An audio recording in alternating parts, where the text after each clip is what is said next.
Le président du Zimbabwe, Robert Mugabe, a déclaré que son gouvernement allait prendre en charge l'ensemble des activités minières du secteur du diamant. Le dirigeant estime que les entreprises minières actuelles ont volé la richesse du pays. Cette déclaration a été faite une semaine après la directive du ministère des Mines préconisant la cessation de l'activité minière à Marange, un site de champ de diamants.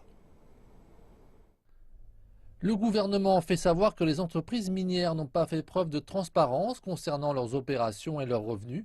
Jeudi, le président Robert Mugabe a déclaré que ces entreprises avaient dérobé la richesse de la nation.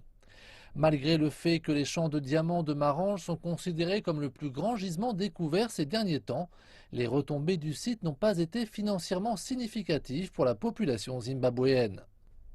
D'après le ministère des Mines, depuis 2010, le gouvernement a perçu 637,3 millions de dollars de revenus des mines. Le prolifique site de Marange a produit 29 millions de carats de pierres précieuses entre 2012 et 2014. Pour tenter de comprendre ces opérations opaques, le gouvernement a proposé la création d'une seule entreprise minière au sein de laquelle l'État posséderait 50% des parts. Une stratégie qui s'est d'ailleurs révélée être un succès au Botswana, pays voisin du Zimbabwe. Ce qu'ils ont fait, c'est avoir un partenariat gouvernemental avec De Beers. Cette joint venture s'appelle Debswana. En observant leurs résultats, je pense que l'économie du Botswana en a bénéficié. Ce que nous avons fait ici, c'est accorder pléthore d'autorisations à tellement d'entreprises et avec ce type d'approche fragmentée, on ne peut pas construire de compétences de base, que ce soit dans l'exploitation minière du diamant ou dans son traitement. Depuis 2014, les entreprises minières résistent au plan d'assainissement, période au cours de laquelle l'expiration de leur licence exigeait l'arrêt de leurs opérations. Deux entreprises ont engagé une procédure judiciaire réclamant un accès à leurs mines.